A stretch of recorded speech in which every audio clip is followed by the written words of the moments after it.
Bismillahirrahmanirrahim. Alhamdulillahi rabbil alamin. Wassalatu wassalamu ala asyrafil mursalin sayyidina Muhammad bin Abdullah Rasulul Amin wa ala alihi wa sahbihi ajma'in. Amma ba'du.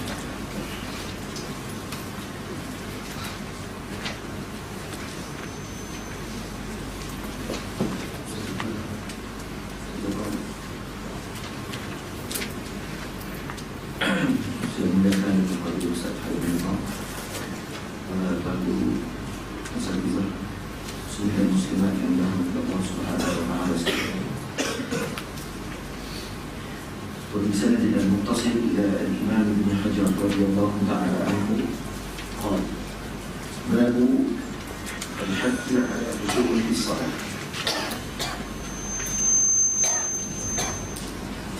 Bab pada menyatakan hadis yang menyuruh untuk kita khusyuk dalam salat. Wa an Abi Hurairah radhiyallahu ta'ala anhu qala, daripada Sayyidina Abi Hurairah radhiyallahu anhu kata beliau, naha Rasulullah sallallahu alaihi wasallam an yusalli ar-rajulu mukhtasira. Adalah Nabi sallallahu alaihi wasallam telah melarang Rasulullah sallallahu alaihi wasallam seseorang tersebut menunaikan salat dalam keadaan bercekak pinggang. Muhtasiran muttafaqun alaih wal lafzu li Muslim wa ma'nahu hadha min kalami al-Imam Ibn Hajar. Hadha min tafsir Ibn Hajar. Ma'nahu, dan makna bagi mukhtasir an yaj'ala yadahu ala qasiratihi, yaitu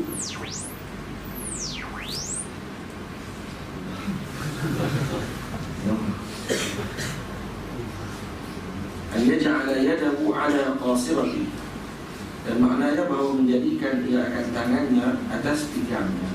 Maksudnya dia sembahyang dalam keadaan cekak pinggang. Allah.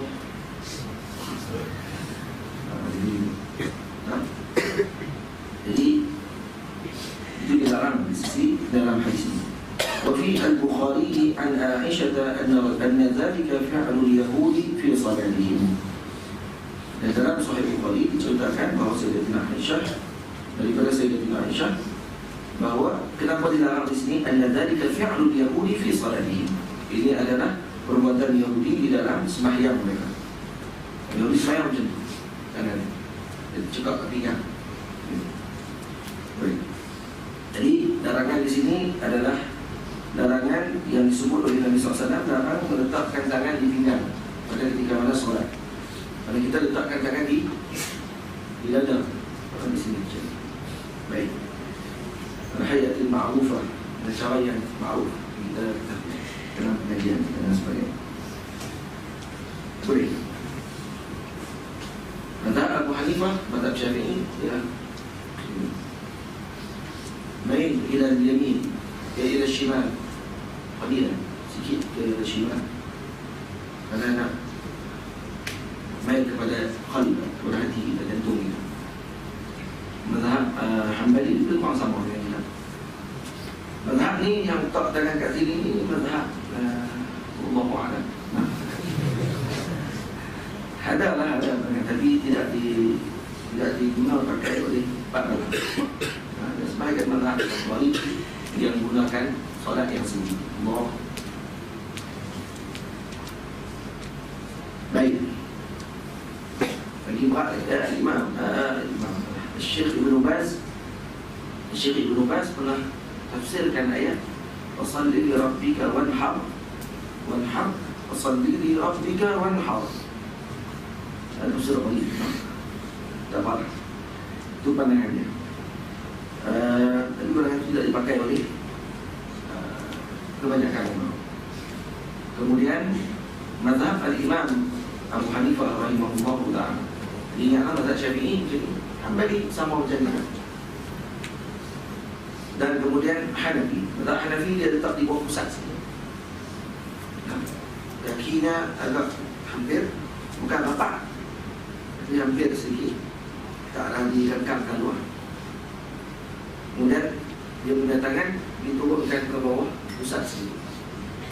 Ada kata para ulama Hanafiyah itu lebih menghampiri khusyuk, dalam salat. Hai Ahmad Masima. Jadi kalau macam ni, lebih fi'al Yahud.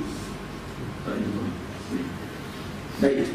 Ini tafsir daripada Sayyidatina Aisyah radhiyallahu anha. Dan makna Imam Ibn Hajar dengan maksud an yaj'ala yadahu ala qasiratihi, ini pandangan dari Imam Ibn Hajar dan ini pandangan kebanyakan para ulama. Ada pandangan lain tentang qasir, ada dalam kitab syarah yang lain. Dan ini kalangan Imam Ibn Daqiq al-Aid radhiyallahu anhu disyarahkan. Ada beberapa pandangan lagi tentang mukhtasir. Dan sebagainya. Baik. Tapi bila Sayyidina Aisyah sebutkan fi'lul Yahud fi salatihi, ada min fi'lil Yahud. Jadi tafsiran Sayyidina Imam Ibn Hajar itu yang paling tepat, yang paling kuat.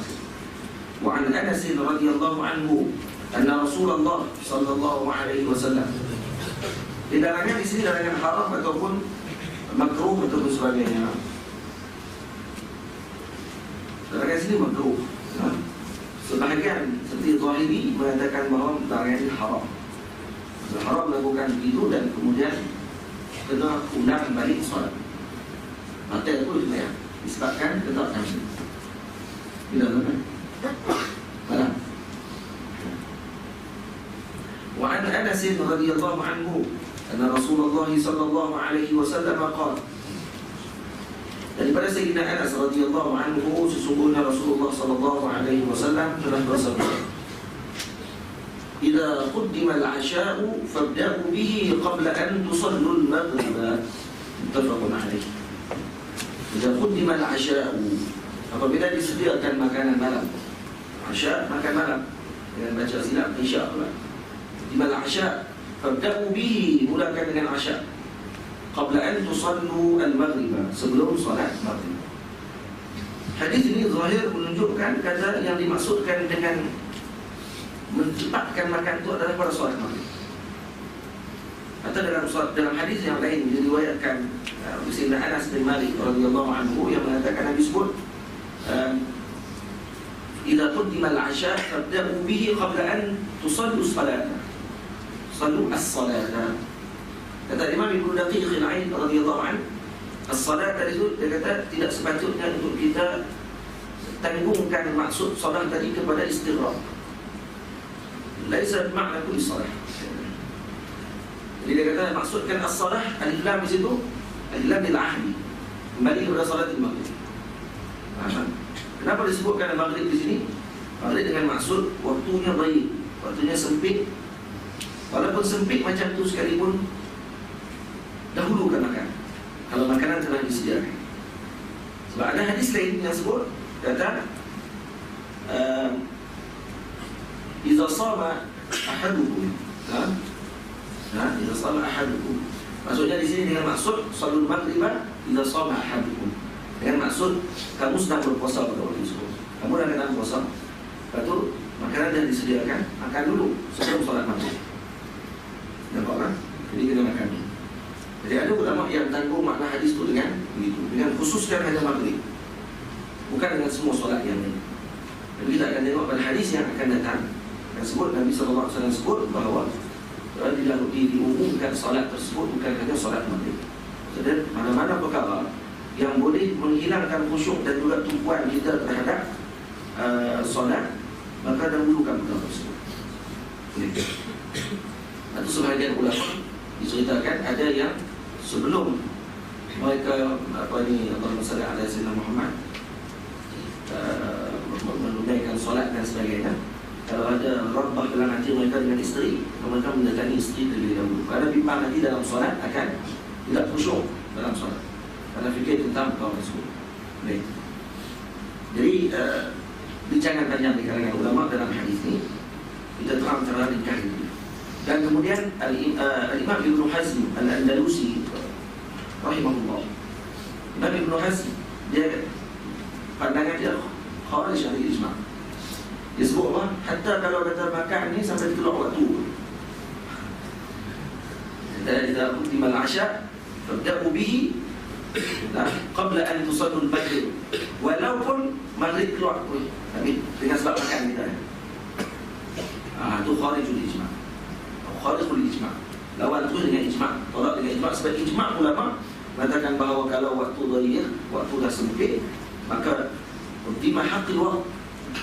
Qudima haqqul waqti. Kena dahulukan hak waktu tersebut, bukan dahulukan makan. Kalau waktu sempit, kalau waktu tu hak dia adalah tunaikan salat, maka dia telah menggunakan pandangan yang kharijul ijma'. Jadi pandangan yang kharijul ijma' maka dia tidak dianggap sebagai pandangan, tidak dianggap sebagai khilaf dalam masalah tersebut. Laisa kullu khilafin ja'a mu'tabar. Bukan semua khilaf tersebut yang datang itu mu'tabar. Kecuali yang ada hadzun minan nazar, ada pandangan yang ada dalil yang kuat. Jadi pandangan Imam Ibn Hazm ditolak. Walaupun begitu, kata Syekh Ali bin Muhammad, kitab Ibn Hazm perlu dibaca kalau oleh orang yang nak jadi mufti. Pada mufti kena baca kitab Ibn Hazm. Maksudnya Muhammad. Saya ada satu gambar saya ambil gambar saya. Ustaz Naim dulu ni dia ambil gambar buat poster. Ambil gambar dia. Saya pun pegang gambar, bahkan tidak. Dia suruh pilih kitab dalam maktabah Rumah Kedah. Dia pun pilih. Tak comel kitab ni, warna-warna dia. Ada satu kitab ni warna dia perak sikit. Kitab Muhammad Ibn Hazm. Pegang kitab tu, ambil gambar. Syekh Ahmad tengok. Kata gambar tu dah masuk dalam internet semua. Saya tunjuk ke Syekh Ahmad. Syekh Ahmad kata Masya Allah, mesin surah. Dia suruh bluetooth kat dia, dia dah simpan. Syekh Ahmad duduk. Jadi Syekh Ahmad pun tengok. Dia kata, Muhalla. Yang paling Muhalla dia kata, orang peganglah Muhyiddin Muhtaj juga. Peganglah Nihayah, pegang kitab Syafi'i kan. Yang pegang kitab Ibn Hazm bawa. Dia tengok kitab yang saya pegang tu, saya pegang je pun. Pegang nak dia makbar hatu dia punya kulit dia lawa kan. Saya dapat kulit dia lawa saya hatu dia. Bukan sebab Muhalla. Muhalla penting untuk mufti. Kalau nak baca Muhalla, pandangan dia ajib. Baik. Idza qudima al-'asha'u fabda'u bihi qabla an tusallu al-maghrib. Dia datang khusus dengan maghrib ataupun tidak, kita akan tengok. Cuma sebahagian ulama kata ini hanya khusus untuk maghrib. Khusus untuk maghrib. Baik, kalau kata tengah puasa macam mana? Puasa tak ingat. Dia tengah puasa, qudima al-'asha', hang puasa tak qudima al-'asha' kalau waktu zuhur. Dengan sembahyang zuhur ni ataupun qudima al-'asha', dan kamu puasa. Nak makan buat apa? Kamu pun nak asyak. Itu sebahagian ulama kata hadis ini khusus untuk sembahyang maghrib. Dulu asyak. Asyak atau maghrib sebagainya. Kemudian nanti kita akan tengok hadis ini umum. Ada sebagian ulama kata umum dalam semua perkara. Iaitu dengan maksud hadis ini jangan melakukan solat selagi mana kita tidak selesai daripada perkara yang syaghalkan kita daripada solat. Wa an Abi Dzar radhiyallahu anhu qala, daripada Sayyidina Abi Dzar radhiyallahu anhu kata beliau, qala Rasulullah sallallahu alaihi wasallam, Rasulullah sallallahu alaihi wasallam bersabda, "Idza qama ahadukum fi shalah fala yamsahil hasa fa inna rahmata tuwajibuhu." Bila mana seorang di kalangan kamu berdiri menunaikan salat. Idza qama ahadukum fi shalah. Di sini kan maksud ai fi shalah, di dalam salat kan maksudnya. Bukan idza qama ahadukum lis shalah. Bukan untuk kamu bangun nak salat kemudian fala yamsahul hasa. Maksudnya larangan di sini bukan melarang untuk kita menyapu hasa selepas solat dan sebelum solat. Ini fi solat, dalam solat. Maksudnya menyapu apa ni, orang panggil apa, batu-batu kecil tu, hasa, pasir-pasir tu yang ada di dekat dengan bayi. Lain misalnya hasa. Fa inna rahmata tuwajihuhu. Karena bahawasanya rahmat itu menghadapi akan dia. Apa maksud? Fa inna rahmata tuwajihuhu. Karena pada waktu kita solat, kita sedang menghadap kepada kiblat. Kita sedang menghadap ke arah kiblat. Dan itu adalah arah yang mana kita mendapatkan rahmat daripada Allah Subhanahu wa taala. Dan Allahumma salli ala sayyidina Muhammad. Itu juga ada sebahagian kata kembali kepada hasa tersebut. Karena hasa itu berada di dia dan dia menghadap ke arah tempat yang diberkati yang kita buang. untuk mengelakkan dia daripada mendapatkan rahmat. Ada sebagian kata begitu. Nampak? Jadi di sini Allahumma salli ala Sayyidina Muhammad disebutkan oleh Nabi SAW dalam Sahih Hasar ala sabilil ghalib. Pada ghalib pada zaman Rasulullah sembahyang di atas tanah, tidak ada hamparan. Masjid Nabi SAW pasir, bukannya kapet macam sekarang. Dan kemudian boleh tak sapu ataupun tidak? Ada riwayat yang menyebut rawahul khamsah bi isnadin sahih wa zada Ahmad wahidatan aw da'. Wahidatan aw da' ini maf'ul, wahidatan Arab maf'ul. Nah, mahzuf taqdir dia imsah wahidatan, sapu sekali saja. Aw da' aw utur mashab, tinggalkan tu dengan sapu. Nah, jadi wahidatan aw da'. Kalau kamu nak sapu juga, sapu dah sekali saja, hilangkan terus sekali. So tidak mau gerakan yang banyak. Kalau saya gerak. Jadi apa ni, intafal khusyuk. Khusyuk akan ternafi dengan juga kita gerak banyak sangat. Khusyuk ni dengan sukun, dengan diamkan anggota tubuh kita, tumpukan pada perhatian. Itu maksud. Dan juga hasal juga kadang boleh menyebabkan azab. Kita sujud nanti dia akan sakit pada diri kita. Itu juga akan menghalang daripada khusyuk. Maka kalau itu Nabi kata kalau sampai menghalang, wahidatan aw da'. Ini sah wahidatan, sekali sapu sekali saja, ataupun tinggalkan tidak sapu. Kenapa tinggalkan tidak sapu? Fa inna rahmatan wajibu. Nah, baik.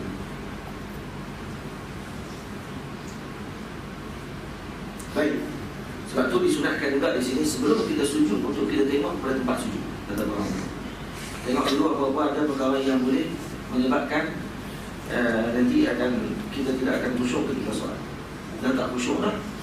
Lepas tu sujud pula ada benda yang boleh menyebabkan sakit, lagi hilang khusyuk lagi. Abang, pen jangan tak dulu. Pen tak jangan. Pen tak apa? Pen. Tak ada orang pen. Nampak ni? Ha? Okey. Kitab, tak ada kitab pun, lagi tutup. Pen tak ada kitab, tutup. Lagi kena maki, tutup. Saya berapa kali letak pen atas kitab, beberapa kali lah, tak sengaja. Dan syekh tu syarah-syarah, saya letak pen atas kitab, terlupa, tak. Nasi. Dan akan nasi.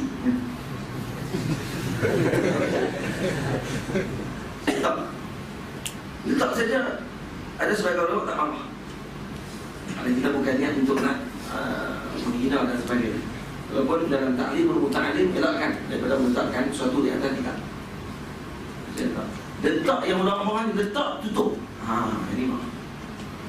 Kita letak pen atas kita, tutup pula. Ini kena nama. Syekh kata yang ni ulama cukup pantang. Syekh kata dulu kata dia, cukup pantang betul. Saya kata cari letah, ambil letah kecil. Syekh Ahmad sampai beli, teliti dalam bab ni, beli letah kat bawah tu, kerat kecil-kecil. Lepas tu kerat pula, buat penanda buku. Lepas tu dia bawa tu banyak tu. Dia kerat ni, kerat, buat kecil-kecil. Dia buat dalam pencil case dia. Saya ada buat pencil case mengatakan tiru dia tu.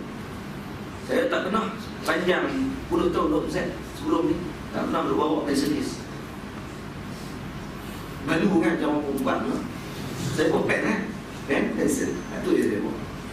Siapa kata kena ada pensel dalam tu, kena ada pen, kena ada pensel. Dia tak bagi saya tulis guna pen. Guna pen tak boleh padam lagi. Guna pensel. Kalau merosot, boleh guna pen tekan. Pensel kecil. Orang kata pensel apa? Orang bor-bor ni. Pensel tekan. Pensel tekan. Pensel kecil, pensel tekan dan sebagainya. Boleh guna pensel tu. Yang guna pen.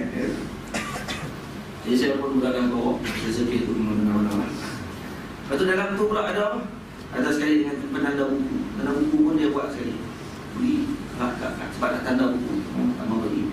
Tidak tempat mana kita ada baca. Jangan letak pen dia kata. Memang. Baik, pen dia tak pandang kan tak terima. Pen tak diterima. Kalau kita dengar gaji, tahu kadang-kadang kita detik jam pen. Kalau orang kita tak nak buat sunat, tak diterima. Diterima ni jadikan untuk meletakkan pen. Kata Syekh Abdul Huda Yaqubi, Alhamdulillah, waktu di Masjid Al-Azhar Syarif, waktu dia mengaji di Masjid Al-Azhar, baca Hikam Ibn Athaillah dan kitab Qawaid Subuhiyah di pen ni. Dan mana tempat pen? Pen tempat mulia, benar mulia, sebab dia tulis ilmu, menulis ilmu kita. Kalau tu ada seorang imam beli pen dengan harga 1 dinar. Waktu dia tulis habis, tak buat pen. Dan siapa yang nak jual pen kepada aku, aku akan beli dengan harga 1 dinar. Tambah pen habis mu main kata. Gila pen 1 dinar. 1 dinar 1,700. Dia sanggup beli pen dengan harga 700 kerana takut tinggal tulis hadis. Tambah pen. Nak 1 dinar. Jadi mana tempat pen? Kata Syekh Abdul Huda yang aku Allah jadikan telinga untuk pen. Tak di sini. Dia tak lah. Betul tak ada telinga. Betul cari tak jumpa.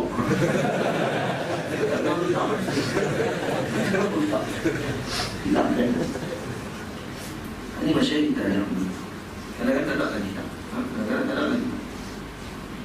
Kita ambil daripada masyarakat. Baik. Baik. Bismillah. وفي صحيح عن معيقب نحوه بغير تعديل.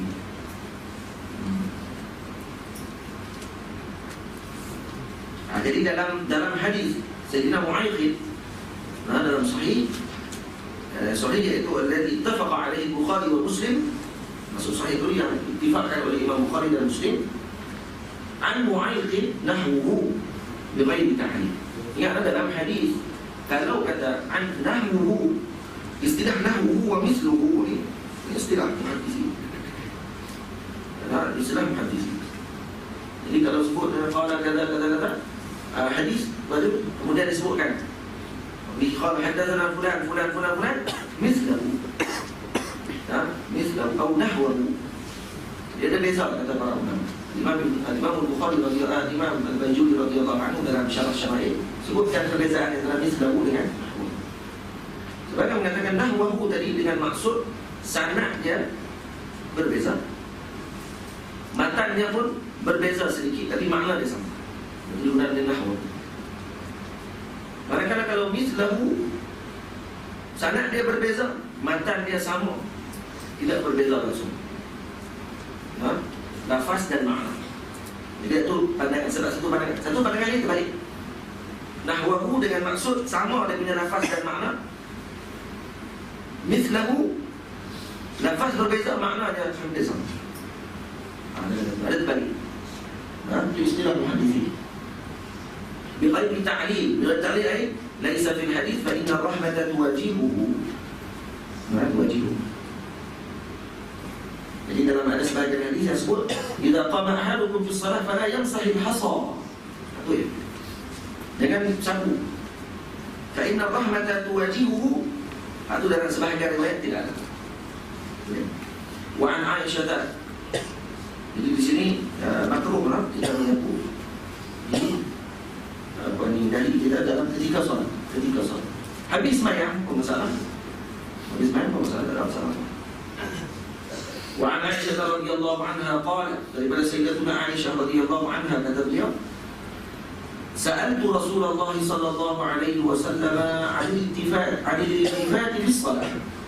Aku telah bertanya kepada Rasulullah sallallahu alaihi wasallam tentang berpaling ketika solat. Al-iltifat maksudnya berpaling untuk tengok ke mana. Faqala kata Rasulullah sallallahu alaihi wasallam huwa ikhtilasun yakhtalisuhu asy-syaitanu min salatil 'abdi. Jadi Imam Bawi terjemah mencuri saut. Curi saut, ikhtilas dan curi saut. Curi saut ni apa dia maksud dia? Curi macam pencuri yang curi waktu dia serup sapu. Sedap tak kita? Tak sedap.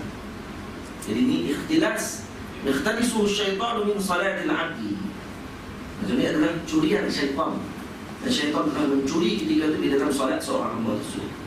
Sebagai al-'abdi. Jadi Allahumma salli ala sayyidina Muhammad. Ikhtilaf ni maksudnya curi yang kadang tidak sedar. Jadi curi saut. Jadi dia ambil dan selup saku. Dan sini menunjukkan bahawa orang yang iltifat dan banyak berpaling ketika solat ni perkara iltifat ni adalah perkara yang dicela dalam solat. Kalau sembahyang tengok sana, tengok sini dan sebagainya. Lepas tu para ulama sufi mengatakan al-multafitu la yasil. Orang yang banyak berpaling mata ni dia tak akan sampai. Dan kita nak pergi ke hadap yang besar. Nak jadi hamba Allah Ta'ala, jadi penuntut ilmu yang salih, yang benar, pengajian dia dan sebagainya. Tidak dia tak betul. Boleh. Tapi banyak iltifat. Iltifat dia banyak, dia suka tengok orang puji, suka tengok orang kata dekat dia sekian-sekian. Nampak tak? Kalau update pun, serta Facebook pun tengok sikit. Boleh. Anda saya telah sekian-sekian, guru itu telah mengatakan sekian-sekian kepada saya. Ada di fadli Rabbi. Ada riak gila untuk dia. Ada tu satu dia dengan Allah Ta'ala lah kan. Cuma kalau kata ni, elakkan daripada benda-benda yang macam tu. Pada multafid la yusil. Suka tengok daripada iltifat orang ni kepada pandangan orang dan sebagainya, tidak akan sampai. Kita nak pergi masjid, sepanjang masjid tu ada gerai. Lepas tu kerja tu iltifat saat tengok masjid, tak tengok kedai ni. Tengok kasut ni lawa, tak nak tengok tu tiba-tiba nampak waktu ni. Qamat. Konar, pasti dah tinggal di bawah. Al-multafid pula ada sering. Itu kalau dalam dunia, itu juga dengan hubungan kita dengan Allah Subhanahu wa ta'ala. Yang banyak iltifat maka dia tidak akan sampai. Maksudnya itu. Dan iltifat ni apa dia? Ikhtilasun yakhtalisuhu syaitanu min salatil abdi. Jadi Allahumma salli ala sayyidina Muhammad. Ini larangan makruh berpaling ketika solat, kecuali dalam keadaan hajat, seperti yang dilakukan oleh Sayyidina Abu Bakar As-Siddiq radhiyallahu anhu waktu ketika solat. Kemudian dengar para sahabat Nabi SAW mengucapkan tasbih, subhanallah. Orang perempuan tepuk Sayyidina Abu Bakar. Dia tak salah apa pun, baca betul, semua betul. Waktu tu Nabi sakit, hampir wafat. Maka disebabkan ramai sangat tegur pada waktu tersebut dengan bunyi tasbih dan juga tasbih tadi ni, maka Sayyidina Abu Bakar berpaling dan melihat Nabi SAW di rumah Nabi, di Hujratul Syarifah, dan Nabi membuat isyarat suruh Sayyidina Abu Bakar teruskan solat. Jadi Sayyidina Abu Bakar berbalik dengan keadaan dadanya tidak berubah daripada khilaf. Faham? Ini yang digunakan dalam mazhab Imam Syafi'i dan juga mazhab Hanafiyah, mengatakan bahawa kalau iltifat tidak sampai menyebabkan dada kita berbalik, maka tidak batal solat. Tidak batal solat. Kalau sampai dada kita berpaling, itu yang membatalkan solat. Baik. Hanbali dan juga Maliki katakan ini haram yasir, sedikit sangat yang tidak akan nampak lari daripada solat, masih lagi sah solat tersebut. Baik. Jadi ini multafid. Dan juga di sini menunjukkan dalil kata boleh untuk kita sandarkan perbuatan yang tidak elok kepada syaitan. Curi dalam solat dan sebagainya, ini adalah perbuatan syaitan. Boleh. Macam kita sebut semalam, ma'sanihi wa ma'sani ila syaitan. Ya, Sayyidina Yusha' bin Nun menyandarkan perbuatan lupa tadi kepada syaitan. Min salatil 'abdi. Dan di sini juga menunjukkan bahawa orang yang solat ni adalah orang yang dipuji oleh Allah Ta'ala. Kalau tetap Nabi sebut solat al-'abd, hamba. Kataan hamba itu kita tak rusak sebenarnya. Maksudnya Rasul kita jangan tidak abaikan perkara tersebut. Rawahul Bukhari wa Tirmidzi wa sahahahu iyyaki wal iltifata fi as-salati fa innahu halakatun. Sayyidina Nabi SAW sebut dalam riwayat Al-Imam Tirmidzi, iyyaki wal iltifat. Jaga kamu daripada kamu berpaling ketika solat. Jadi ini adalah tahzir. Ahdiri. Jaga-jaga kamu jangan kamu berpaling daripada solat. Fa innahu halakatun. Karena itu akan membawa kepada kebinasaan. Iaitu maksudnya akan membawa kepada hilangnya mendapatkan fadilah dalam solat. Itu maksudnya. Fa in kana la budda fa fi tatawwu. Kalau tak perlu juga untuk buat, kata Nabi SAW, dalam solat tatawwu, dalam solat nafilah. Ada orang jenis sembahyang gitu lah, jadi tabi'at. Allahu Akbar. Tengok orang. Dia memang macam tu. Dia bukan sengaja. Bi'at dah. Bagi tabiat. Ya. Benda yang dia buat selalu jadi bi'at dah. Jadi dia tinggal. Dia tak sedap apa ni dia buat apa tu. Pagi dia tengok. Cara tengok orang. Kita boleh lah buat dia. Bila kita tengok dia lepas tu, ya lah. Kenapa dia tu? Kalau dia tak sedap. Ini bi'at berat ni. Jangan buat macam tu. Dia kereta lalu tengok. Semua pernah nak tengok. Tuan Guru Haji Abdullah Al-Muqtaba. Ada kali Habib Omar datang ke masjid.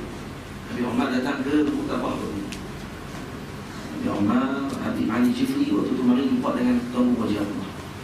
Guru tu mengajak waktu dalam masjid di Muqtaba. Tengah duduk mengajar, Habib Omar balik. Bila rombongan berhenti depan masjid, dekat tepi masjid kan, tempat pagi, berhenti kat situ. Habib Omar masuk. Kalau masuk, yang belajar pondok mau pakai tengok Tok Guru Umar. Oh semua tengok Umar dia kata, kita tu mengajar ni, dia kata tu tengok mata, tengok sini, tengok kitab, tengok kitab. Tak bagi dia tengok. Habis Guru masuk Guru, jangan iltifat dalam waktu mengaji, jangan iltifat. Habis mari ni al-muntafid la yasil. Al-muntafid la yasil.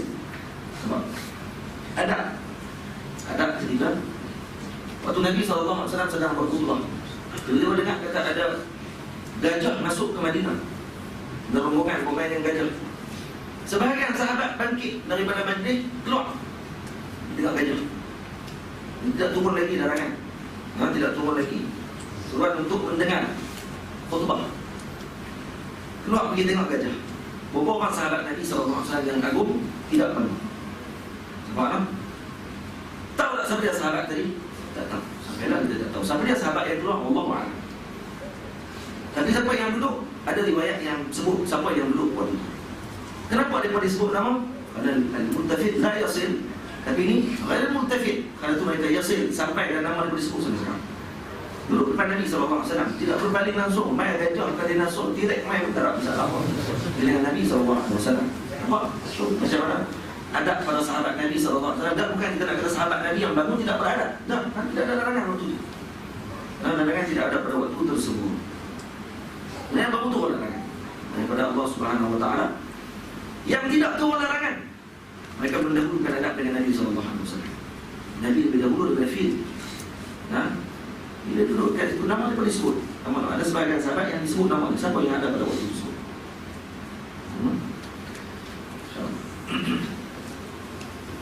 Wa an Anas radhiyallahu anhu qala qala Rasulullah sallallahu alaihi wasallam. Daripada Sayyidina Anas radhiyallahu anhu kata beliau, Rasulullah sallallahu alaihi wasallam telah bersabda, "Idza kana ahadukum fi sholati fa innahu yunaji rabbahu." Bila mana seorang tersebut berada di dalam salat, sesungguhnya dia sedang bermunajat dengan Tuhan. Fala yabsuqanna baina yadayhi wala an yaminihi. Maka jangan berludah. Basaqa makna al-ma' kharaj min al-fam. Basaq air yang keluar daripada mulut. Dia keluar lalu tu duduk ke atas tu basaq. Yang duduk dalam mulut jadi yang perbuatan tu keluar tafsir. Ada tiga bahasa. Masa keluar lah jatuh kat dalam basaq. Masa keluar, masa perbuatan tu tafala. Masa duduk dalam mulut bunyi rik, air liur tak keluar lagi. Baik. Jadi maksud bahagia bersukarna yang keluar dah tu. Yang keluar dah duduk di atas. Duduk dia apa ni? Duduk di tanah pada di bawah. Fala yabsuqanna baina yadayhi wala an yamini. Jangan berludah di hadapan pada ketika tersebut dan juga di kanan. Baina yadayhi wala an yamini. Yang di depan dan juga dengan di kanannya. Walakin an shimalihi tahta qadamaihi. Tetapi berludahlah di sebahagian kiri, di bahagian kiri. Tahta qadamaihi, bawah kaki. Jadi kalau nak ludah di bahagian kiri. Di dalam masjid tengah semayang. Buat ada kahak. Tenang kahak batal semayang. Maka kita nak ludah. Kalau ludah di sebelah kiri. Ini masjid mana ni? Masjid zaman dulu, masjid Nabi zaman dulu. Mana ada sejarah. Saya buat masjid kita pula. Semayang teruk jadi buat itu. Jam, bahagian kebersihan jenuh. Yang bersokan dan penuh dengan ludah. Ludah. Boleh. Haram. Ludah dalam poket lah. Kalau tak ada kan? Kain pun tak bawa. Mindil tak ada. Kain bodah kita pun tak tahu kat sini. Ada ruang lagi Ustaz. Ada ruang lagi. Ada ruang lagi. Maknanya ramai ni. Ada lagi Ustaz. Masuk tak? Sila. Ustaz kau Ustaz tak tak? Langsung masuk ke rumah ini.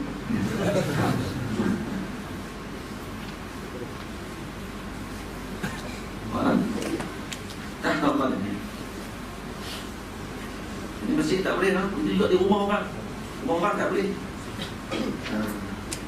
Sudah ke rumah orang. Kalau rumah orang tengah sembahyang, sudah. Ya. Rumah kita tak apa. Rumah kita sendiri. Sudah ke mana pun penting kan. Rumah kan. Ini rumah orang tak boleh. Di rumah Allah Ta'ala dengan keadaan yang disebutkan tadi. Kalau dah terpaksa nak buat macam mana tak boleh, maka sediakan lebih dahulu. Sediakan mindi, sediakan kain dalam poket kita untuk kita nak mudah di atas tak semua. Ataupun payah-payah sangat dengan baju. Jadi jijiknya, dia jijik dia pada batas semayang, tu jijik dia tak batas semayang lagi. Bukan najis, cuma jijik. Tak semestinya benda jijik itu najis. Ya, hidung jijik tak najis, ludah jijik tak najis. So apa jijik tu tak ada orang pergi kumpul ludah buah dalam cawan tu minum balik tak ada. Jijik ni kan. Kahak najis dah, kahak tak najis. Tapi jijik. Boleh. Muttafaqun alaih wa fi riwayatin aw tahta qadami, apa di bawah kaki.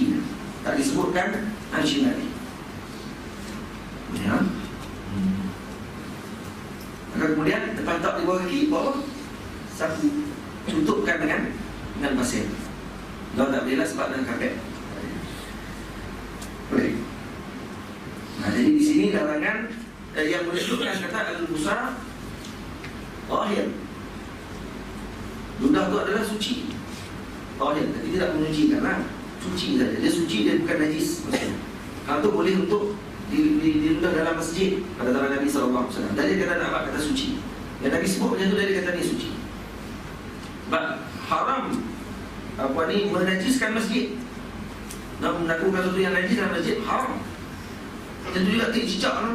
Tik cicak kita tengok selalu dalam masjid ada tik cicak. Kita buat apa bila tengok tik cicak? Ada najis dalam masjid dan kita nampak kena buang. Kena buang najis tersebut. Kita nampak. Baik, kalau kita kumpul, ambil cok kecil tu, yang kecil tu kan, kita satu-satu kumpul di jejak, lepas tak kat ujung masjid. Dalam masjid lagi, dia kat ujung. Ataupun dia tu imam, dia tak lalu kat tempat tadi nak buat. Haram. Kerana mengekalkan najis itu dalam masjid. Nak buat? Tak boleh. Tak boleh letak dalam tu. Kerana kamu bukan buang lagi tu, kamu mengumpulkan di jejak dan mengumpulkannya dalam masjid. Kumpul, kena buang tu. Kena buat selalu. Kalau kita semua pakai buat macam tu, cuci masjid. Ni duk harap ketuk bidai, duk harap ketuk siap. Kita main-main mak kan. Tengok, wangi lah ni. Wangi lah tu bidai daripada pagi tadi. Dia pahala besar. Pahala badan aku dia duk siap. Kita pahala telur kan, telur ayam. Lagi tu tak dapat buah tu, malaikat tutup tu. Tutuplah, malaikat pun beringat buah. Baru sampai. Allah burung buah tak. Telur dia lah kan.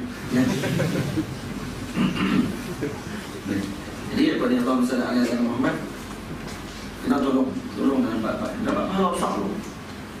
Nabi Sallallahu Alaihi Wasallam ada seorang perempuan pergi ke masjid, ukurkan masjid, dia cuci, dia bagi wangikan masjid.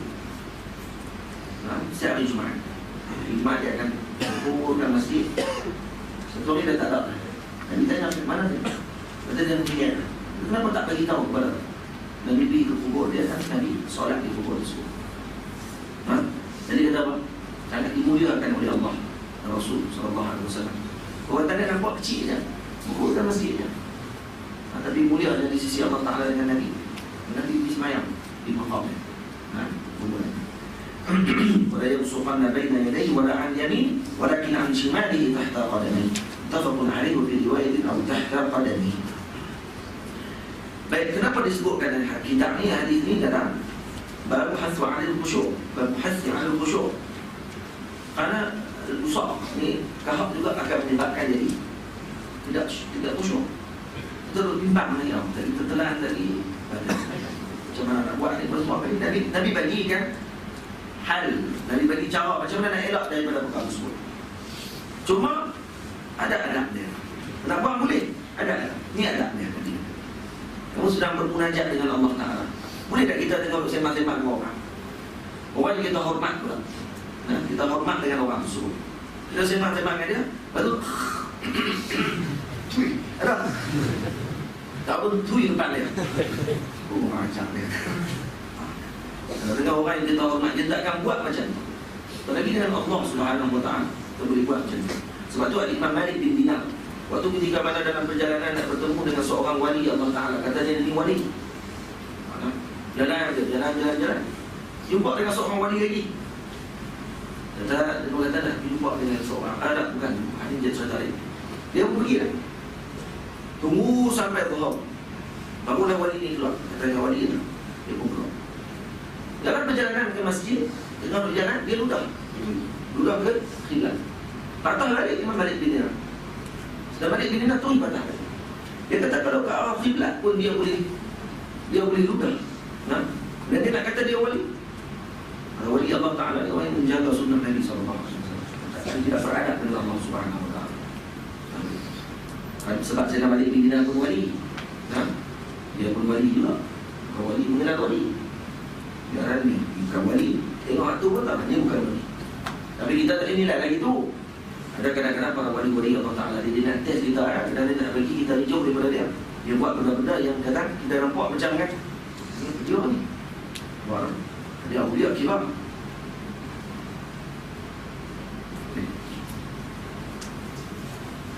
Baik. وعن أنس رضي الله عنه قال رسول الله صلى الله عليه وسلم وعنه يعني وعن أنس daripada Sayyidina Anas radhiyallahu anhu kata beliau, kana khiramun li Aisyah satarat bihi janiba baitiha. Ada satu tirai bagi Sayyidatina Aisyah. Khiram ni tirai yang nipis, yang berada di depan tirai yang tebal. Macam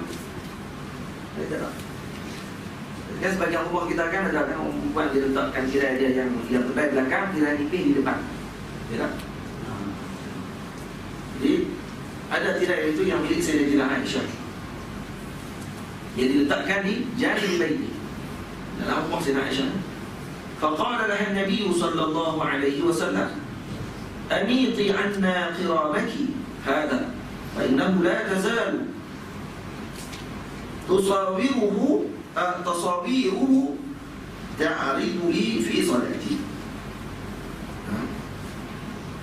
Maksudnya kata Nabi SAW, amiti anna qiramaki. Maksudnya kita lah, dari seorang buangkan benda tersebut.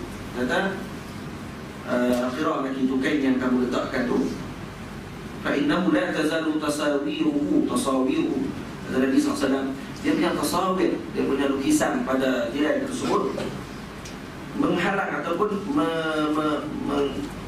ta'rid daripada memalingkan aku daripada menyebutkan diri dalam solat. Karena Nabi SAW sebut dalam hadis menceritakan tentang solat, yang mana Nabi SAW kata ju'ilat qurratu 'aini fi solat, dijadikan penyejuk mataku di dalam solat. Jadi Nabi SAW tempat tenang Nabi di mana? Nabi kata hubiba ilayya thalatha, aku disukakan dengan 3 perkara. Aku disukakan dengan, bukan Nabi yang suka. Tengok Nabi sebut dengan takbir dia hubiba. Kita uhibbu thalatha, hubiba ilayya. Jadi Allah Ta'ala yang telah mencampakkan perasaan suka tadi kepada Nabi SAW. Karena min amrillah, maksudnya itu soal Allah. apa dia? Tib, minyak wangi. Al-mar'ah, mar'ah itu maksudnya isteri Nabi SAW. Terus sebagian riwayat kata laban, susu. Sebagian riwayat mengatakan bantal. Nampak kan? Jadi ada sebagian riwayat kata duhun, minyak. Jadi ada sebagian kata duhun tadi dengan maksud tib. Jangan-jangan, kan? Cuma apa ni Allah Sallallahu Alaihi Wasallam Muhammad dan kemudian Nabi sebut wajib idat qurratu aini bis salah. Walaupun tiga benda tadi disukakan oleh Allah kepada-Ku, tapi dijadikan penyejuk mata itu dalam solat. So Nabi Sallallahu Alaihi Wasallam sangat tenang ketika dalam solat. Jadi bila mana berlaku perkara yang macam ini mengganggu konsentrasi baginda Nabi Sallallahu Alaihi Wasallam dan juga Nabi sebagai musyarrih, Nabi sebagai penunjuk syariat, maka Nabi akan menerangkan benda-benda yang tak sepatutnya dan yang sepatutnya. Apakah? Kalau kata dalam keadaan yang macam ini pun Nabi SAW lagi masjid yang zaman yang macam-macam ada kata. Kalau kadang-kadang kita tengok lepas itu disunatkan ketika sembahyang dihamparkan kain warna putih di depannya. Nah, warna putih tak ada apa-apa bisa. Jadi sekarang ni asal sejadah kita pun macam-macam warna. Atau ada bentuk, ada ramai macam pakai main masa main tu nampak. Ui, salib. Itu. Kan keluar ada gambar dalam Facebook viral. Sila viral. Sila share kalau ada sayang Islam. Kalau tak share tak sayang. Kita pun fikir kalau tak share tak sayang maksud dia tu. Tak share. Sila share kalau sayang Islam, betul kan? Lepas tu buat ayat contoh kecil-kecil kan. Anda kenal tak siapa ada ni? Kalau anda tengok mesti ada terbeliak biji mata. Kenapa? Banyak suruh orang tengok tu beliak biji mata. Mesti ada terlopong. Mesti ada akan terkejut. Gila bagi. Tajuk tu pun dah tak tahan dah. واتفق على حديثها في قصة أنبجانية أبي جهم. Dan ambijaniyah beza dengan tadi. Beza dengan apa dia? Khiram. Khiram pakaian nipis. Ambijaniyah ni tebal. Ambijaniyah ni tebal. Dan dia tidak ada lukisan di atas kain tersebut. Ada kosong. Ambijaniyah. Baik. Jadi Nabi SAW dalam hadis tentang kisah Sayyidina Abi Jahm, yang mana Sayyidina Abi Jahm radhiyallahu anhu pernah bagi hadiah kepada Nabi SAW satu kain. Yang kain tersebut ada lukisan. Dan bila Nabi sembahyang, maka terganggu dengan lukisan tersebut. Adalah ukiran-ukiran lukisan-lukisan tertentu pada pakaian tersebut. Maka Nabi suruh bagi balik kepada Sayyidina Abi Jahm. Di sini dalil kata boleh untuk kita kembalikan balik hadiah. Tak ada masalah. Dan dengan cara kita tak letakkan yang memberi hadiah, dia tidak syaratkan kata kena bagi balik dekat dia. Tak boleh lah bagi hadiah orang minta balik hadiah. Orang Melayu terburuk siku. Ini kau yang tidak elok. Baik, tapi kalau orang yang diberi hadiah, dia nak bagi balik, boleh tak ada masalah. Tak bagi balik. Dan kita tak ada masalah. Kita tak syarat apa, kita boleh terima balik.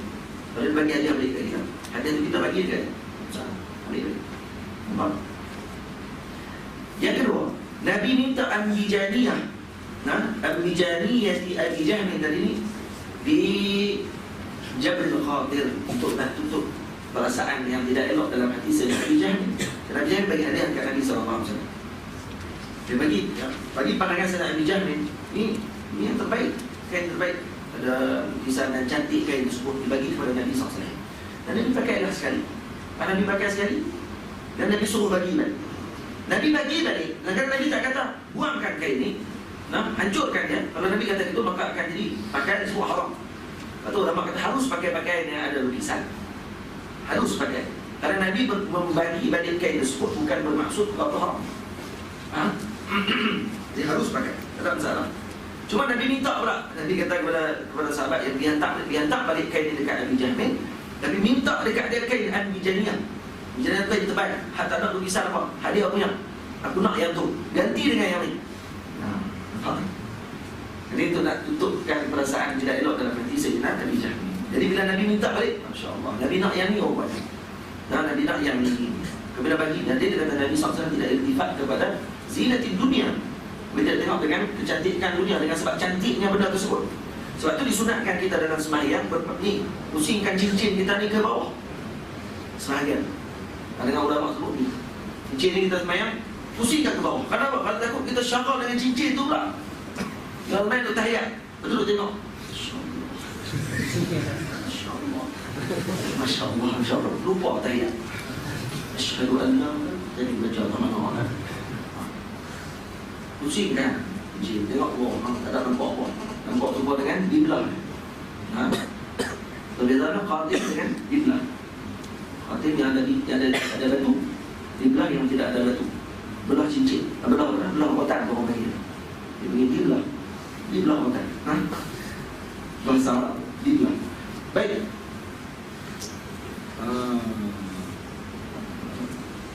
Jadi Nabi minta tu untuk nak tunjukkan perasaan tidak elok dalam hati sangat bijak. Jadi dari Nabi tidak melihat kepada kecantikan dunia, dan Nabi pakai apa saja terasa. Nabi pakai Nabi jangan kain tebal, dia minta kain tersebut. Wa fihi fa innaha al-hadni an salati. Dan dalam hadis tersebut disebut kata Nabi SAW mengatakan bahawa itu melalaikan aku dalam solat tersebut. Lalai disebabkan melihat dengan kecantikan tadi. Boleh. Dan Nabi SAW tidak melihat walaupun dengan perkara sekecil-kecil perkara dalam bab kaitan dengan perkara yang melalaikan Nabi daripada Allah Subhanahu Wa Taala, Nabi akan paling daripada perkara tersebut. Walaupun kecil, kita pada kain baju je pun. Lepas tu Allah SWT makruh pakai pakaian yang berlukis dalam solat. Dalam solat mana dalam solat? Sebab apa? Sebab dia ganggu orang yang solat. Atau tak tulis nama kelas dia, ahli kelas 5, kita kata 5 tu dia pakai baju tu masa umur dah 70. Dia bayar di masjid, jadi untuk imam. Ayo tulis nama kawan-kawan sekolah dia. Tu bila dia baca ke belakang, kawan dia ada nama orang kacau. Terus ada pakai baju dia tu. Untuk pakai kain, kalau ada putah kita pakai kain lidah, balut dengan lidah. Yang lidah pun ada nama Allah. Wa an Jabir bin Samurah radhiyallahu anhu qala qala Rasulullah sallallahu alaihi wasallam di mana ni? Ada ikon tu. Osok. Oh, dah. Selalunya asalnya pun tak ada. Situ pasal. Asal. Ini apa? Sini tahu tak? Ya. Dalam masalah tengok. Masalah tengok. Tengok bau tu. Nasi jangan nak. Ini ada nasi ke tak? Itu nasi. Saya tu nasi dia tak bawah, dia habis tu pun. Saya ambil semua. Meski dia jadi kelak lah. Sampai kat bawah. Tuan tak dapat nasi dia. Mana akan letak nasi dalam tu? Dah hampa aku keluar ambil semua, sampai tak tanya langsung. Tanya, mana nasi? Dia tu. Kita bawa duit kot malam. Saya terlupa nak ambil dulu, bayar esok. Tinggal segan, dekat tulang akhwat pun sama juga. Tempat malu boleh. Dia kata kalau ambil, dia kata kami tak masak nasi. Tak kata apa lah. Tengok dah ambil banyak kali tu. Tahu kan? Jadi kalau tak nasi tu untuk ruak kan? Untuk ruak. Kalau ada duit. Kalau ada duit kan dapat sumbat juga kan? Allah. Baik. Yantahiyanna aqwam, kata Nabi SAW. Kemudian yarfa'una absarahum ila as-sama'i fi as-salah aw la tarji'u ilayhim. La yantahiyanna, kata Nabi SAW.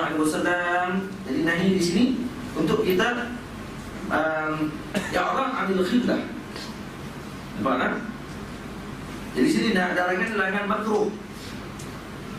Karena disebut oleh Nabi dalam belakang hadis sebenarnya. Aw la tarji'u ilayhim. So Nabi kata pasti berhenti segala kaum yang mana mengangkatkan mata mereka itu memandang ke langit. Dengan semayang, tengok ke atas. Yang tahiyyan lah. Berarti atau la tarji'u ilaihim, atau la tarji'u ilaihim maksudnya, ataupun akan buta mata. Gimana orang? Berhenti, jangan lagi pandang ke langit. Waktu ketika semayang, jangan tengok ke atas. Ataupun Allah akan hilangkan mata tu. Boleh buta. Jangan main dengan hadis ni. Nak try boleh, try tengok. Nak tengok hadis ni, try habis tengok, buta ke tak buta, try tengok. Beberapa orang tadi yang try bermain-main dengan hadis Nabi SAW dan berlaku perkara tersebut kepada mereka. Ada seorang syekh yang sedang baca hadis Nabi SAW dan berkenaan dengan Allah Ta'ala akan menukarkan kepala seseorang itu menjadi kepala khimar, dan disebabkan kerana dia mendahului imam dalam rukuk dan sujud. Mana?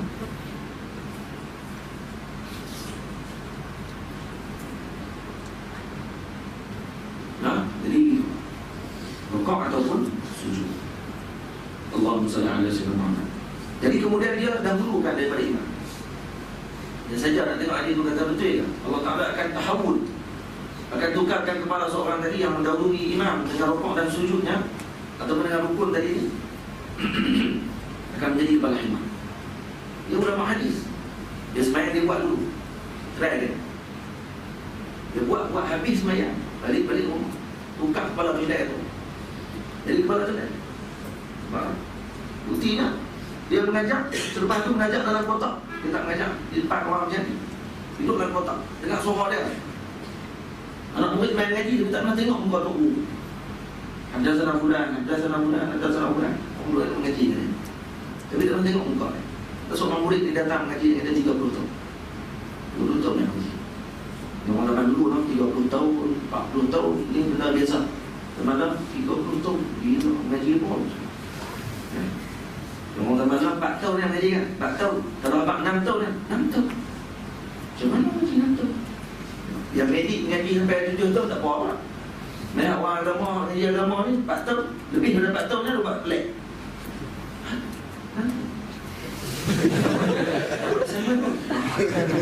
Dia ada assignment dia. Baik. Dia sebut dia 30 tahun mengaji. Akhirnya Tok Guru ni sayang dengan dia. Tu tengok dia siap sayang. Tu kata kamu nak tengok tak aku? Kamu nak mengaji aku 30 tahun. Nak mengaji nak tengok aku lah. Dia kata Masya Allah ni rezeki besar ni. Orang tak pernah disuruh dan Tok Guru tak pernah bagi peluang. Tok Guru bagi peluang kan. Kita nak Tok Guru. Tok Guru tak apa kita tunggu semua orang ni. Pas semua dah balik, maka Tok Guru pun buka kotak tadi. Dia juga nak murid ni tengok Tok Guru badannya orang, kepalanya kedai. Tapi tanya dia nak murid, apa yang berlaku oleh Tok Guru? Maka Tok Guru cerita apa yang berlaku kepada dia tentang yang dia main hadis Nabi SAW sehingga Allah Ta'ala tukarkan kepala putih kepala kedai. Jangan dia main dengan hadis Nabi SAW. Lebih elok, maka elakkan kita daripada melakukan perkara yang seperti ini. Walahu an Aisyah radhiyallahu ta'ala anha qalat sami'tu Rasulullah sallallahu alaihi wasallam yaqul, dan aku telah mendengar Rasulullah sallallahu alaihi wasallam bersabda, la salata bi hadrati ta'amin wa la huwa yudafi'u al-akhbathan. La salata, tidak ada salat bi hadrati ta'am. Di sini dalil kata hadis tadi. Hadis tadi yang kata apa? Idza quddima al-'asha'u fabda'u bihi. Nampak tak? Quddimal 'asha' fabda'u bihi. Jadi hadis tu nampak solat macam khusus untuk solat maghrib saja. Dan maka hadis ini umum, la salata bi hadrati ta'amin. Tidak ada salat pada ketika mana makanan disediakan. Apa tak? Kita belajar letakkan hadis ini belakang sekali. Belakang sekali untuk kita nak tengok banyak masya-Allah hadis tadi. Walaupun kita nampak macam solat yang dikhususkan, tak ada hadis yang mengumumkan perkara tersebut. Dan maksudnya apa-apa perkara yang boleh menyebabkan otak kita jadi syarab dengan selain daripada solat, maka elakkan daripada masuk dalam solat mereka setelah kita selesaikan urusan kita tadi. Untuk kita syarab dan kemudian kita tidak akan khusyuk dalam solat. Wala huwa yudafi'u al-akhbathan. Dan juga orang yang mana dia ni tundakan kentut dan juga berak dan juga kencingnya. Akhbathan, kencing dan berak. Tahan berak dan kencing. Berak kencing dulu. Berak kencing barulah kamu solat. Begitu juga kan kentut. Orang yang tahan kentut. Baik. Wa an Abi Hurairah radhiyallahu ta'ala anhu anna an-nabiy sallallahu alaihi wasallam qala, daripada Sayyidina Abi Hurairah radhiyallahu anhu, kata beliau, Rasulullah sallallahu sesungguhnya Nabi sallallahu alaihi wasallam bersabda, at-taza'ubu minasyaitan, menguap itu daripada syaitan. Taza'ub minasyaitan. Karena kalau kita menguap sebab tu menguap kan. Terus kita apa ni Allah saya maafkan. Kita baca apa? Isti'amah, ha? Baca isti'amah. Syaitan. Fa idza tasa'aba ahadukum falyakzim mastata'a. Kalau kamu menguap, salah seorang di kalangan kamu, maka yakzim mastata'a. Tahan sehari-hari. Tahan mulut. Kata berdoa yang rata. Tahan mulut. Kata Syekh apa ni, Syekh Abdul Aziz Syahawi Allah Ta'ala. Syekh Abdul Aziz Syahawi dia cerita dekat saya. Dia kata saya tak akan menguap buka mulut. Saya sangat benci menguap ni buka mulut. Hadun syaitan. Namanya syaitan. Jadi dia kalau menguap, dia akan tahan susu. Tahan dengan mulut. Kalau dah tak tahan saya kan, tutup mulut. Ataupun dia akan tahan dengan dua bibir. Rawahu Muslim wa Tirmidzi wa zada fi salah. Dalam ada riwayat yang disebut idza tasa'aba ahadukum falyadha yadahu ala fihi. Kalau seorang dari kalangan kamu itu tasa'ub, menguap, maka letakkan tangannya di atas mulutnya. Fa inna syaitan yadkhulu ma'at tasa'ub. Kalau syaitan masuk dengan menguap tersebut. Orang tahu sebut kan, tutup mulut syaitan masuk nanti. Ada hadis. Mak kita tak baca hadis, mana orang tahu dulu. Kita kecil-kecil, mak kita tak sebut idza tasa'aba ahadukum. Dia sebut tu hadis tu, dia sebut tu makna hadis tu. Tutup mulut tu, malu ke orang, syaitan masuk dalam mulut tu. Sebut itu. Jadi kita tak wahabi ke kan? Ada dalil. Budak-budak dia terima apa? Dekat syaitan tak wani dia. Tutup mulut dia. Ini ada hadis Nabi SAW. Baik. Itu maksudnya yang diterangkan. Babul masajid, hadis masjid ada banyak ulama. Ini masjid ada 15. Ini Ustaz Airul bagi dulu kat saya untuk baca ni hadis, dan tidak ada bangun masjid hari ini. Jadi kita ulang. Boleh tak saya baca sikit? Memang sikit. Kalau tak habis kita berhenti lah. Ini ada kelas kan ni? Oh, ada sebagian ada kelas, tapi kebanyakan tak ada kelas kan? Tapi kita nak ikut juga. Maaf, ini hukum. Yang pergi kelas kan maaf. Siapa ada kelas lagi di depan ni? Siapa ada kelas? Kata mami kan lah. Babul masajid, kita baca sikit. Bab dengan masajid. An Aisyah radhiyallahu anha qalat, daripada Sayyidatuna Aisyah radhiyallahu anha kata beliau, amara Rasulullah sallallahu alaihi wasallam bi bina'il masajid fi dur. Adalah Nabi sallallahu alaihi wasallam, Rasulullah sallallahu alaihi wasallam menyuruh untuk kami membina masjid fi dur. Fi dur ni disebut dalam terjemahan Syekh Idris Barawi itu dengan di dalam rumah-rumah. Di dalam rumah-rumah kata. Soalnya ada masjid dalam rumah.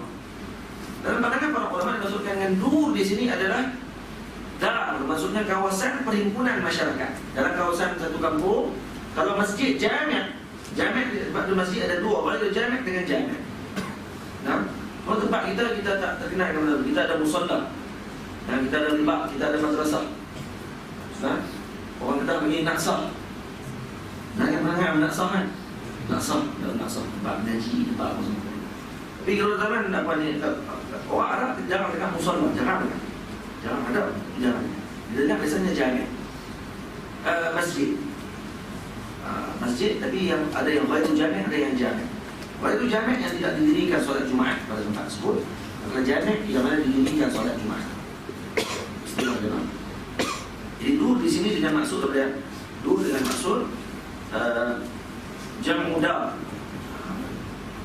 Jadi dimaksudkan kan yusammun al-mahallah allati ijtama'at fiha qabilah daran. Ini tempat perkumpulan manusia. Jadi kan di setiap kumpulan itu ada masjid khas. Untuk orang tu mungkin dia jauh nak pergi ke masjid, atau susah nak pergi ke masjid yang besar, Maka dia sembahyang di masjid yang berhampiran dengan tempat rumahnya. Faham? Ya kalau kita ada buat benda-benda di kampung-kampung kita ada buat ada surau dan sebagainya, termasuk kan? Termasuk, cuma tak boleh kan? Niat tingkat ya kalau bukan masjid. Dari niat tingkat. Boleh faham kan? Sebagian ulama kata boleh dan sebagainya itu khilaf di kalangan ulama.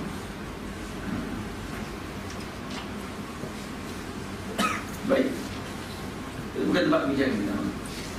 Wa an tunazzafa wa tutayyaba. Kita pada tengok lebih bincang panjang berkenaan dengan masjid semua ni ada kitab Imam Zarkashi. Nama Ilam Musajid fi Ahkami Masajid. Jadi kalau kitab Imam Zarkashi radhiyallahu anhu baca panjang bincang tentang masjid saja. Itu buat masjid saja. An tunazzafa wa tutayyaba, dan bahawa dibersihkan daripada kotoran-kotoran dan diharumkan masjid tersebut. Baik. Jadi haruman untuk masjid. Rawahu Ahmad wa Abu Dawud wa Tirmidzi wa sahhaha irsalahu. Nah, Imam Tirmidzi mengatakan bahawa hadis ini sahih irsalnya. Sahhaha irsalahu. Baik. Wa an Abi Hurairah radhiyallahu anhu qala, dulu dalam masjid Nabi sallallahu alaihi wasallam, tengah-tengah masjid Nabi dulu, zaman dulu kan. Zaman khalifah dulu ada tempat buku besar kat dalam masjid. Tempat buku besar dalam tengah-tengah masjid Nabawi. Nah, sebab masjid Nabi besar kan, ada buku, tempat buku. Rumah mahal pun juga terus. Tempat tu mana tak? Mana ada mungkin wangian-wangian yang tahu. Ataupun ada semburan tu. Tadi sembur, tak tersebut. Pun mengambil tempat tu juga kan. Mengambil tempat wangian tersebut. Lepas tu kalau hari Jumaat kita kadang-kadang pergi sembahyang masjid, kalau diletakkan dengan wangian dan sebagainya, sedap kita nak sembahyang tu. Dia sujud-sujud bos tokin. Sebab masjid di Bulu Raya, ya. Masuk-masuk dia bos tokin lah. Mau buka tokin dalam masjid, dalam surau. Berkuat pula tu. Dia bau hau tu, ya Allah. Hau-hau kan. Jadi tak tahan lah. Kita kalau bau ada tak apa nak elok dalam masjid, kalau tengok jadi masjid jangan payah pergi nak pulang duit, kita beli lah. Dan beli semburan untuk masjid dan sembur dekat tempat sujud. Tempat tu imam dia lebih sikit, tempat tu imam tak bagi kendaraan keluar duit. Itu imam bagi lebih setiausaha pula tak ada keluar. Ada orang masjid tu imam takut dengan setiausaha pada pula. Pelik tu kan. Imam takut setiausaha. Saya nak mengajar masjid tu dia pagi lah.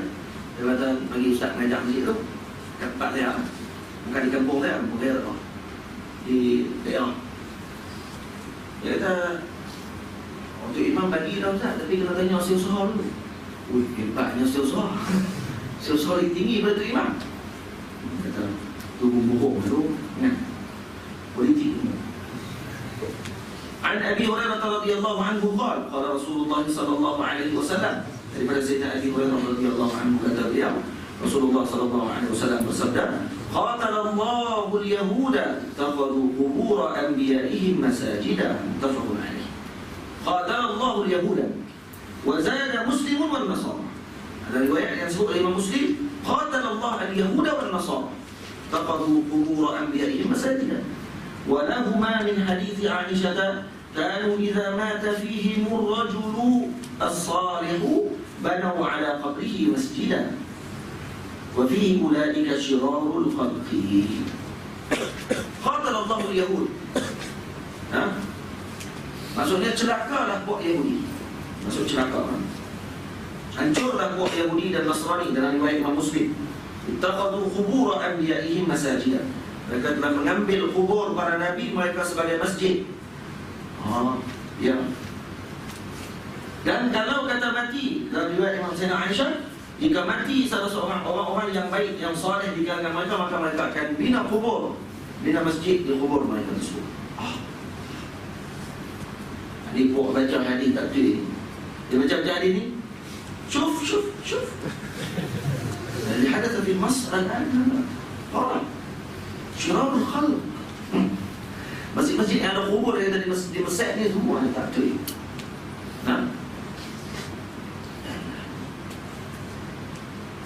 La tajtami'u ummati 'ala ad-dhalal. Umatku tidak akan berkumpul di atas kesesatan. Mustahil. Ulama yang ramai boleh tidak mengingkari perkara yang salah kalau kata benar itu salah.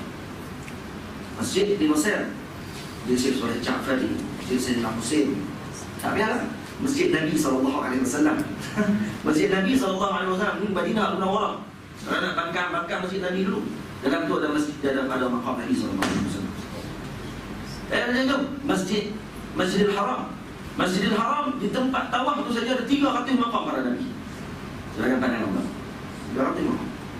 Di antara Rukun Syami dan Hajarul Aswad dengan Rukun Yaman.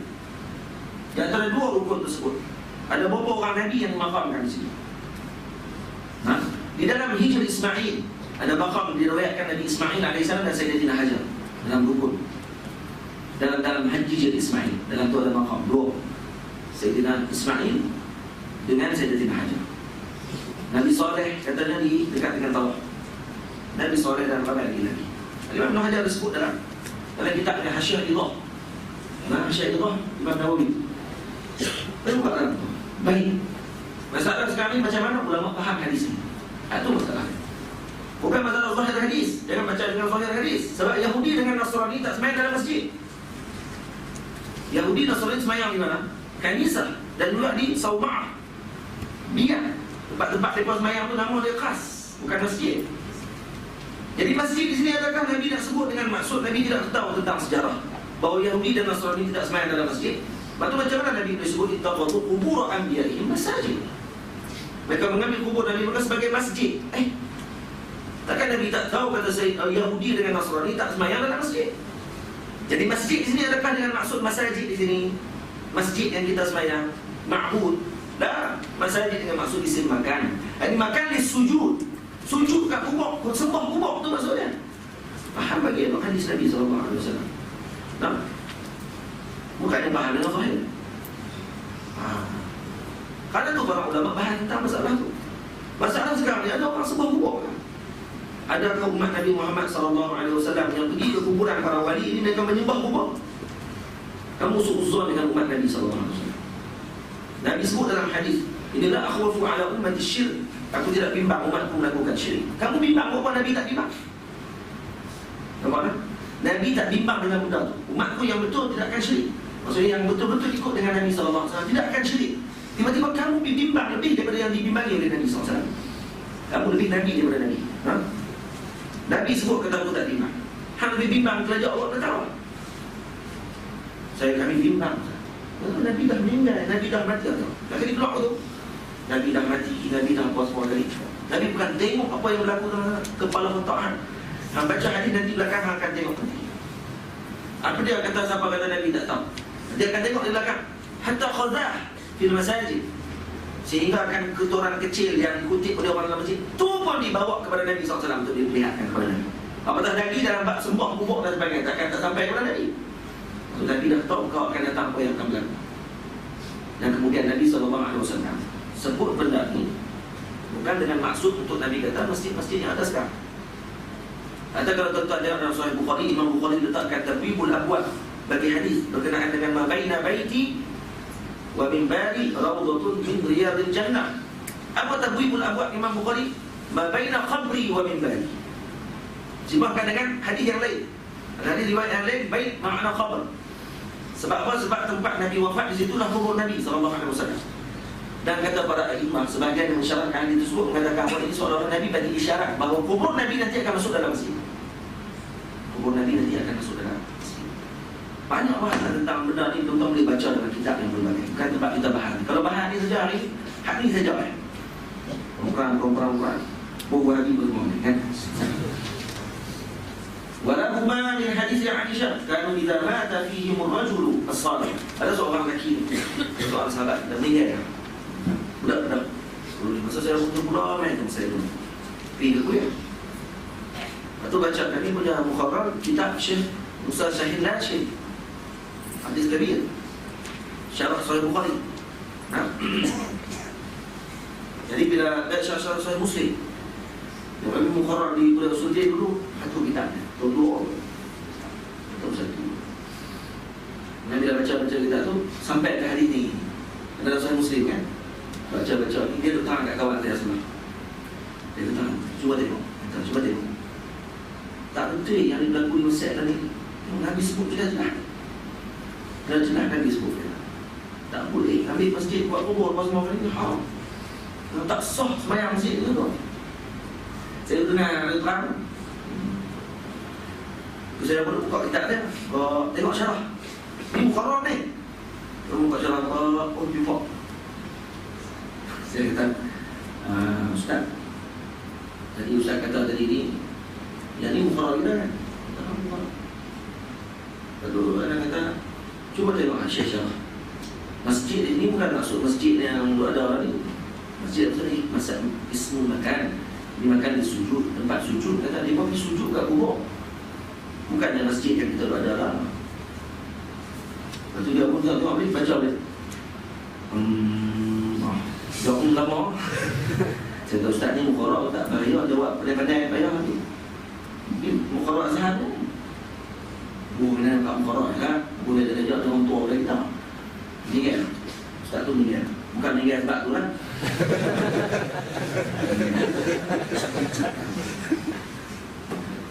ولهما من حديث عائشة كانوا إذا مات فيهم إذا مات فيهم الرجل الصالح إذا mati orang yang saleh di kalangan mereka bana ala qabrihi masjidan mereka akan bina masjid. Bana ala qabrihi masjidan di sini pun dengan maksud dia bukan buat masjid. Ala qabrihi syai' yasjud. Itu dia maksud. Dia bukan main di masjid. Dia tidak main di masjid. Dulu. Baik. Ini berlaku kepada orang Yahudi dan Nasrani. Sebab itu dia suka balik kubur-kubur para salih, orang-orang salih di kalangan mereka. Kata Syekh Hamzah Yusuf Habibullah Ta'ala, saya cerita bila kali itu kan. Ketika Syekh Hamzah Yusuf dalam perjalanan, habislah last hari hari ini, saya berdua. Saya jawab nak masuk hari ini pun. Allahumma salli ala Sayyidina Muhammad. Syekh Hamzah Yusuf kata waktu umur dia 12 tahun. Dia dengan kakak dia Nabila dibawa oleh dihantar oleh ayahnya untuk menunaikan haji di Greece. Orang Kristian, masa tu dia Kristian lagi lah. Syekh Hamzah Yusuf Hansen, ulama besar daripada US, Amerika Syarikat. Jadi dia buka pondok di Amerika, nama Zaidullah Institute. Dia kata ayahku hantar aku dengan kakak aku Nabila untuk pergi menunaikan haji bagi sebahagian Kristian ni di Greece, Kepulauan Greece. Dalam betul, jadi ada pulau kecil dekat dengan Belanda orang tu. Jadi kata kami nak pergi sampai di Greece. Kami pergi ke satu gereja. Gereja ni namanya Saint George. Dan bila masuk ke gereja ni, dia kata ada di tengah-tengah gereja ada bilik diletakkan cermin. Dan cermin tersebut dalam tu ada seorang lelaki yang duduk di atas kursi berbaring. Wajahnya masih lagi seolah-olah hidup. Dan dia adalah Saint George tersebut yang telah mati ratusan tahun, tapi jasad tidak dimakan sana. Yahudi ni punya jahatnya, buat Kristian ni punya jahatnya, dia bawa keluar, letak jasad tu di luar. Letak di luar, duduk di atas. Dan semua kanak-kanak, semua orang yang pergi pilgrim tu, yang pergi ke haji di Greece tu, akan masuk ke dalam bilik kotak tersebut, bilik kaca tadi, dan akan cium kaki. Apa?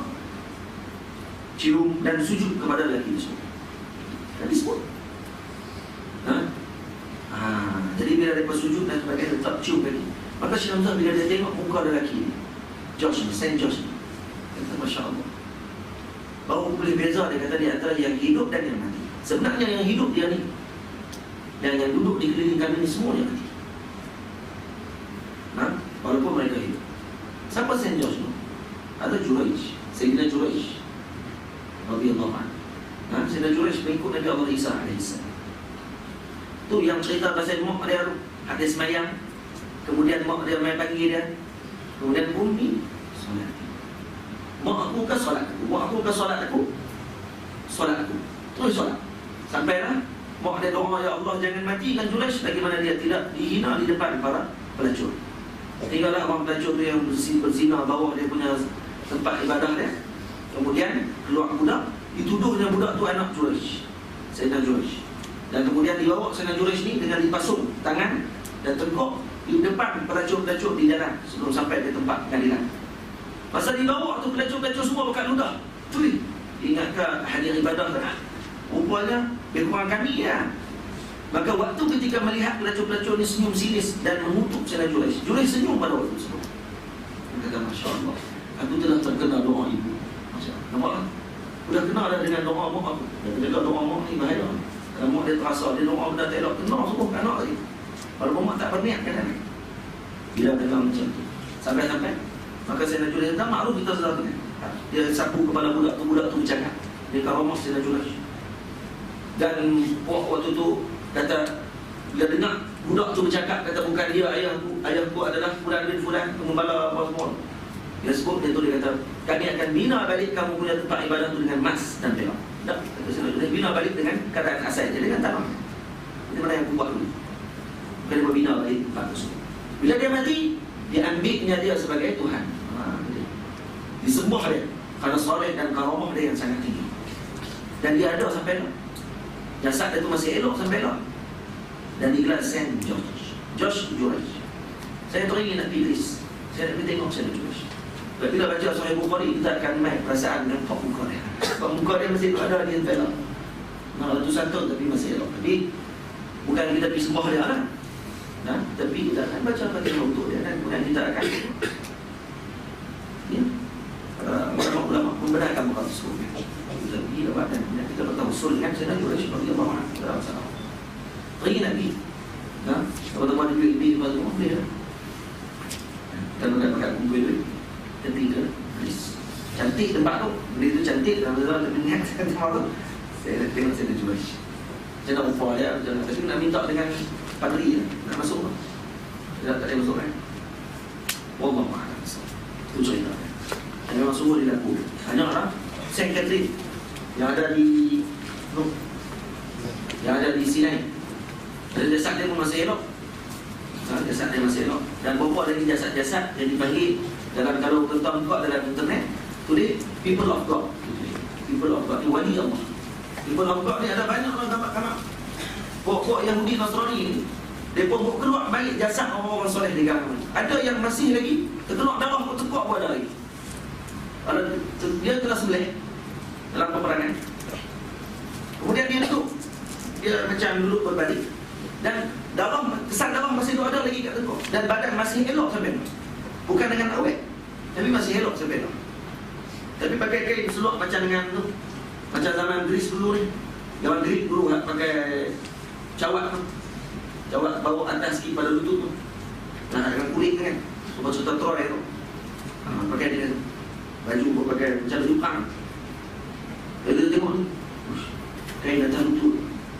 Macam mana jadi soalan, jadi dua ni zaman dulu kan. Mungkin dia punya pakaian yang macam tu, boleh jadi. Boleh. Banyak gambar-gambar orang perempuan yang muka segak, tak dimakan dengan tanah, tapi pegang salib. Salib tu siapa yang bubur ni yang bubur. Orang tu tak pegang salib pun, dia yang bubur salib. Nampak Yahudi yang bubur salib nak bagi nampak kata ni Yahudi. Kita tak perlu kena macam tu. Kita tak perlu nak korek makam para wali kita. Kita tak perlu nak korek makam Nabi kita SAW untuk letak di atas. Kita tak tunjuk pada orang kata ni adalah Nabi ini. Tak perlu. Kalau kita iman bukan macam tu. Kita bukan beriman dengan jasad. Kita bukan beriman dengan nampak orang tadi tidak berubah. Kita beriman dengan kalam Nabi SAW. Bila Nabi sebut kata nahnu ma'asyirul anbiya, kami para Nabi tidak dimakan oleh tanah. Mana kami tidak makan. Kami faham tu ya tu. Bukan tu tanpa perlu kami keluarkan. Orang yang nak keluar nak tunjuk dan sebagainya. Ini tak betul itu maksudnya. Sebab hang tak betul yang nak tunjuk kata seorang kata ni tengok dalil kata kami betul. Tengok pemuka-pemuka kami dulu jasadnya masih elok sampai ni. Tak. Dalil dia bukan hangpa betul. Dalilnya kami yang betul. Kenapa? Kerana yang ikut tu dia mengikut kepada ajaran Nabi yang dulu. Ikut ajaran Nabi yang dulu. Dan ajaran itu benar. Kerana itu Allah menjaga mereka sampai sekarang. Wallahu a'lam bishawab. Saya dulu. Saya minta maaf banyak silap dan salah. Sepanjang kita punya majlis dakwah kita, insyaAllah kita akan sambung selepas kita balik balik nanti pada baru masjid tersebut. Kita bermasjid, kita akan sambung balik hadis yang seterusnya. Kita malah terpanjang sikit pada bab berkenaan dengan masjid tersebut untuk menyalakan iskal dan juga saling faham daripada sebahagian.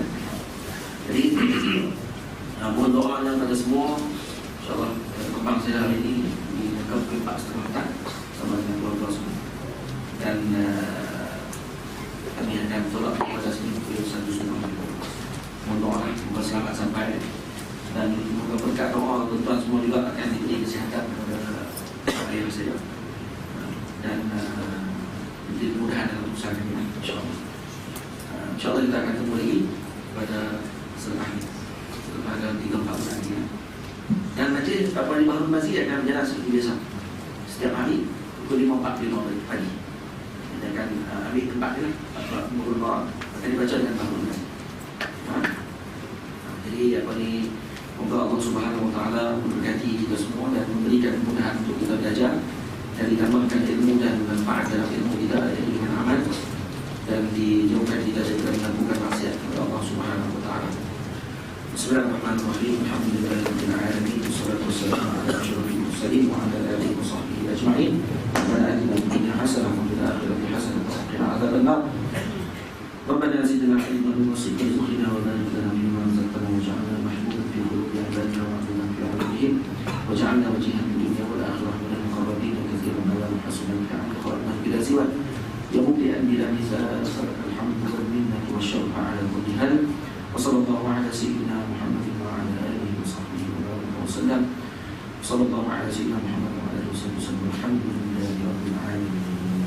Allahumma salli ala salati ala as'alil makhluqatika sayyidina Muhammad wa ala alihi wa sahbihi wa sallim ala ma'lumatika wa midada kalimatika kullama ذكرك الذاكرون وغفل عن ذكره الغافلون. اللهم صل أفضل الصلاة على أسعد مخلوقاتك سيدنا محمد وعلى آله وصحبه وسلم عدد معلوماتك ومداد كلماتك كلما ذكرك الذاكرون وغفل عن ذكره الغافلون. اللهم صل أفضل الصلاة على أسعد مخلوقاتك سيدنا محمد وعلى آله وصحبه وسلم عدد معلوماتك ومداد كلماتك كلما ذكرك الذاكرون وغفل عن ذكره الغافلون. Saya jawab ringkas soalannya. Ustaz, saya ada soalan berkenaan dengan tajuk Sutratul Musalli. Ada syarat tertentu ke untuk saiz sutra? Contohnya kalau kita letak pemadam atau syirin dan lain-lain, kita ada syarat tertentu untuk saiz sutra tersebut. Mungkin ada tanda, ada sutra di belakang. Satu sutra kita sebut pernah nampak martabat kan? Martabat pertama dinding, tempat yang khas kan, dinding ataupun tiang dan sebagainya. Martabat kedua apa? Apa kita sahmun. Dia punya bagaimana busuk panah, anak panah ataupun di batu yang didirikan ataupun tanah yang kita naikkan sebagai tanda. Yang ketiga, ujung sejarah. Yang keempat, dengan garisan. Baik, itu disebut soalan yang kedua, buat garisan tu. Dia mesti objek ke ataupun kalau kita buat dengan pakai tangan boleh tak? Boleh tak, Ustaz? Kali pakai tangan.